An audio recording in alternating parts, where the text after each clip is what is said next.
Hey guys, I want to show you how to build this awesome mount right here. It's called the double anchored extended mount. This is a hands-free camera mount. I got them on both mannequins right here to show you. There's two different versions that I've made. And obviously you can make your own version. You can make it longer, shorter, but I'm going to show you what we make with our components, and it works really well. So let's just take some notes on how to make this particular hands-free extended mount. Okay, on the capabilities of the mount, obviously it is a hands-free mount that is extended outward, giving you the ability to be able to view your LCD screen. So you want to make a mount that you can actually use so that you don't have to hold on to that camera when you're trying to capture your dive video. So like, let's just say in this case, you know, you want that camera to be all the way up when you're trying to swim this way, and you want it to be this way when you're in that position when you're trying to videotape. So I'm going to show you how to build this particular mount, but I did want to show you the capabilities of building a mount such as this one. And these are two versions. This one's got the Intova on there with the Intova adapter. You can go to our components list to see what you need to build to make a camera mount that fits the Intova or Sony. And but they're pretty much the same mount. Now I'm going to show you the differences between both mounts. They are different in two aspects. This one is a double anchored mount that's positioned on this side with the video light on the opposite side. And this extended double anchored mount has an integrated dive light mount on this side. So you can actually integrate this extended mount with a video light. So you can have two versions, one extended outward, or you could even build it where if you want to have a video light on this side, you integrate it on this side and build a separate BCD dive light mount and have it on the other side. So you actually have two lights if you wanted to do that. That's another option. There are multiple options when you're building your own mounts. So we're just here to give you ideas on how you could build unique mounts that don't exist in the market. So let me also show you one more thing. Also, when you're building mounts such as this, I want you to keep in mind that depending on your size or the size of your BC, it will depend on how long or short you will anchor this mount, and you will be able to make them in different sizes. So that's why it's great for you to build your own custom mounts, because you're going to build them according to the size of your body or your BC. Now when you're building them out, I'm going to show you exactly where the BCD plates go and why they're supposed to be that size. But this is just a general aspect on the utilization of this particular hands-free camera mount that goes and is accompanied with a video light mount. So okay, so let's go through. If you're interested in building a mount such as this one, let's start with what components you're going to need on building this mount. Okay, right off the bat, since you know that it is double anchored mount, it's going to require it to be anchored by two BCD plates. So you're going to need to purchase two BCD plates, and you're going to need to also purchase two BCD straps. So you're going to need to size up your shoulder straps to select the proper BCD strap that goes with it. So this BCD strap that is called the standard strap fits 2.5 to 3.5. And I want to make sure I make this clear that if you do have a BC that is a straight webbing or is 2-inch webbing only, we do recommend that you only use if it's got padding. That way it could be from 2.5 to 3.5 to select the standard strap. Otherwise you'll have too much play in the mount and it won't cinch down properly. It'll still work, but it'll have some movement and it won't have that proper operation. So 2.5 width or a to 3.5 for the standard. If you have shoulder straps that have a lot of padding or very wide, 3.5 or wider will be the wide strap. Okay, so once you selected two of these straps, and let's just say this is a standard, and two BCD plates, now you'll want to go ahead and go to the next part on this particular mount. If you want to build a mount just like this one with like an integrated light, and instead of having them separate, you're going to want to use these components. So on this particular mount, we have a Y joint. Okay, so this Y joint goes on this very next plate because it's going to divide that plate into two areas, one for the BCD dive light and one towards the arm. So you're going to want to purchase a Y link. So after that Y link follows a double socket. This double socket goes onto that Y link, and now it's going to go into the grip claw, which is going to house your dive light. So the grip claw goes onto this double socket, which connects to the Y-link, and that's going to house your dive light. Okay, so following this Y-link going that way is going to be another double socket. Now we'll have these items printed on our website so you can actually, itemize the inventory of the components that you're going to need, but this is just a video to help you understand how to put them together. So you're going to put on the other side of the Y-link is the double socket on this side, just like this. Obviously you're going to use your lock line pliers to do that. And now that's going to connect these items right here. That's going to connect the grip claw to the Y-link to the BCD plate, just like that. Okay. Following this Y-link will be on this side will be this double socket. So we'll put that there. And that is fully connected there. So now on this BCD plate, you're going to want its own double socket because it's going to be coming and joining one more item that's going to connect to the arm, which is going to be another Y-link, which I didn't have out here, but let's just say we have two Y-links, so it's going to be two of these when you're building this mount. Okay, so it's going to be, remember, two of these Y-links, not one, just two, one over there and one over here. Okay, so once we have these connected, we will, on my particular mount, I have, because I wanted it, now here's the thing, it's going to be customized to your own liking, to your own BC. So on me, for it, I wanted to jet out a little bit farther. I didn't have much room. Sometimes I could put two links, or you could put one link. On mine, I only put one link, and that extended it towards my chest strap just a little bit. The more links you put extended toward your chest strap, the stabler it'll be. So I only have one link because this is a really short chest strap.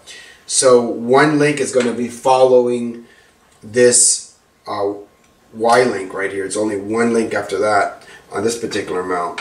But yours could have actually like two, or depending on how wide your chest strap is. So what happens is right there is going to be followed by a 90-degree elbow. That is going to start the beginning of this long extended arm. So here's the 90-degree elbow. It's going to turn and going to be making this long arm right here. So you purchase the elbow, and now you're going to purchase the extended links. And I have 4 extended links. You will need at least 4 so that you can actually position that mount whenever you want, either up here when you're swimming forward or having it jet out so you can see properly. Don't make it too short because otherwise it'll fall short and you'll have it too close and you won't be able to see that LCD screen. So we recommend at least 4 of these links when you're building an extended mount such as this. And remember, these mounts don't exist on the market. You'll be the only one to have created your own mount such as this. So it's really unique and really fun to make. Okay, so following the extended links, you'll want to go ahead and purchase your GoPro head.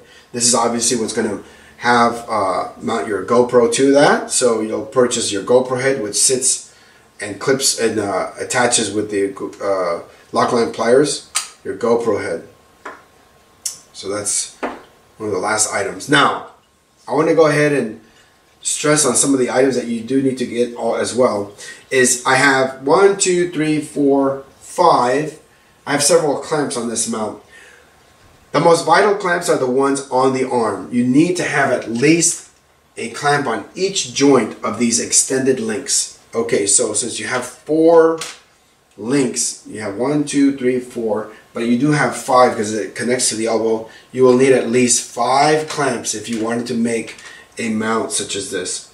The rest of the clamps are not necessary. You can have extra security on them. I do have some here, but this part of the mount does not really move, so it's not really vital. There's no movement such as like an arm, that's going to be putting out of the way, and you're going to be moving this item a lot. So you do want some extra security there. The clamps will give you that, won't let that link or socket expand. So you do want to have those element clamps on those particular stress points. So I want to point that out. Another item that you will need to purchase, and we do always recommend that all your items, whether it be a video light or a camera, you should always have a leash attached to that item.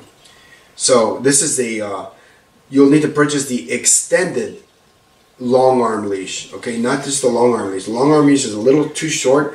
The extended is for items like, such as these extended long arms that you're going to be making. These extended mounts are really long, so you'll need to get the extended long arm or extended mount leash. Okay, so when you're trying to find a leash for that, it is the extended leash.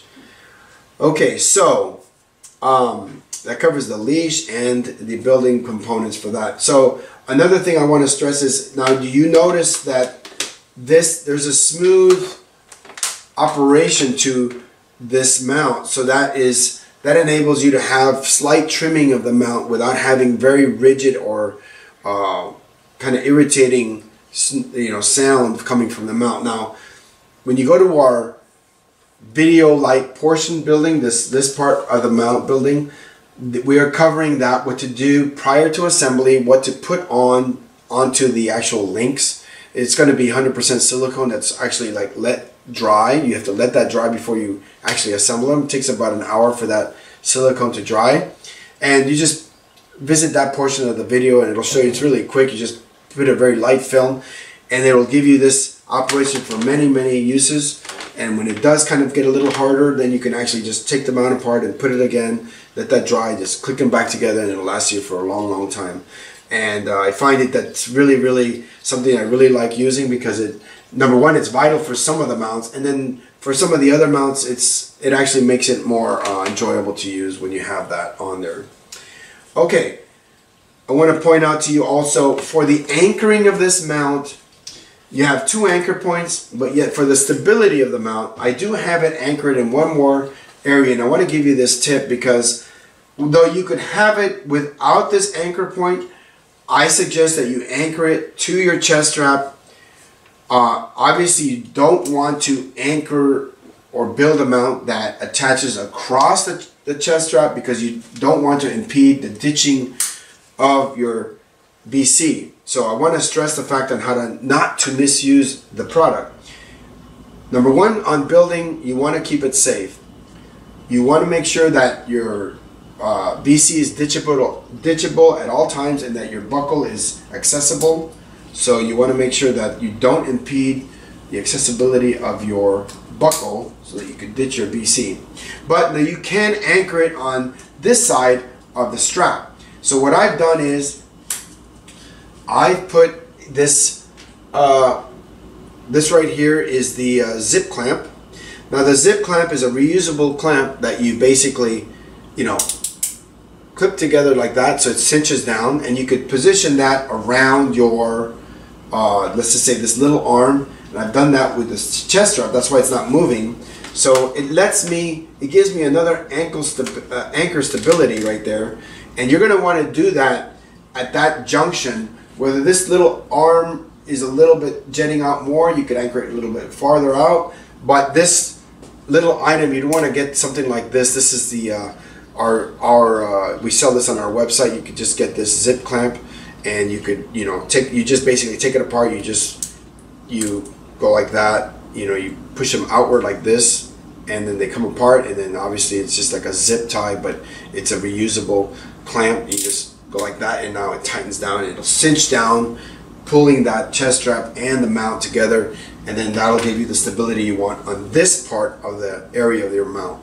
So you have stability on this portion, you also want stability on that portion of the arm, and that's the best way to stabilize that mount, because we don't want you to anchor it on the other side. If you did that, you're gonna make it unsafe, and we're strictly recommending that you only use it on one side, and you keep this BC totally able to be ditchable, and you could access that buckle.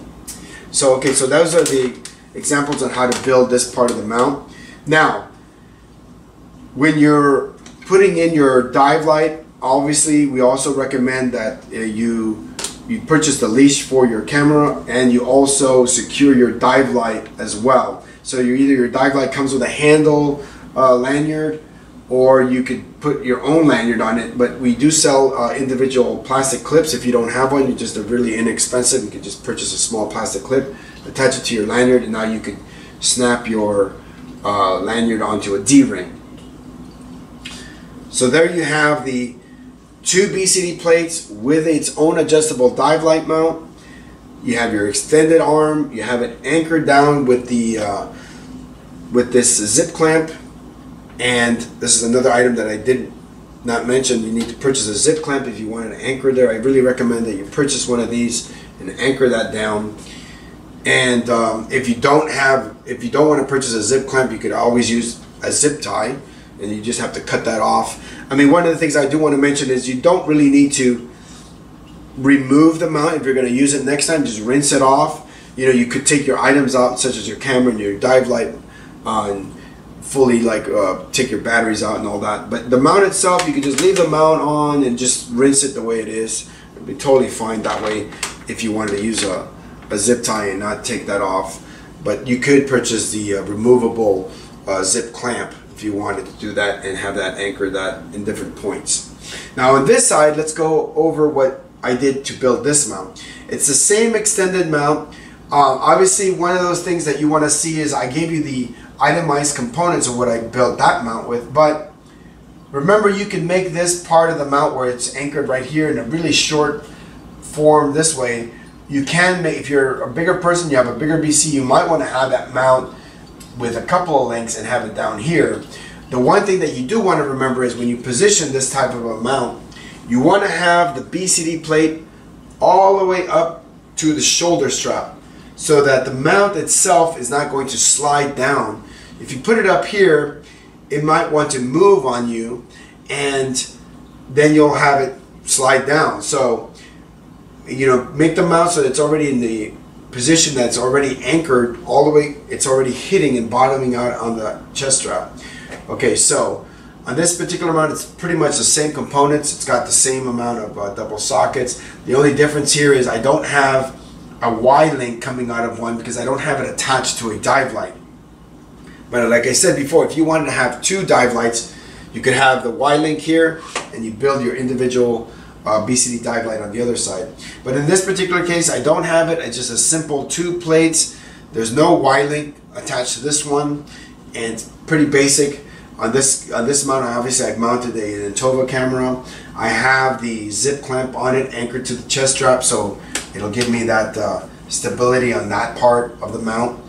And I have my individual BCD dive light mount. So that's just an example of how you could build this particular mount. And remember that you could always keep this mount low profile. I always keep this mount just like that when I'm coming in. I even like put a little bungee on it so that mount doesn't even move.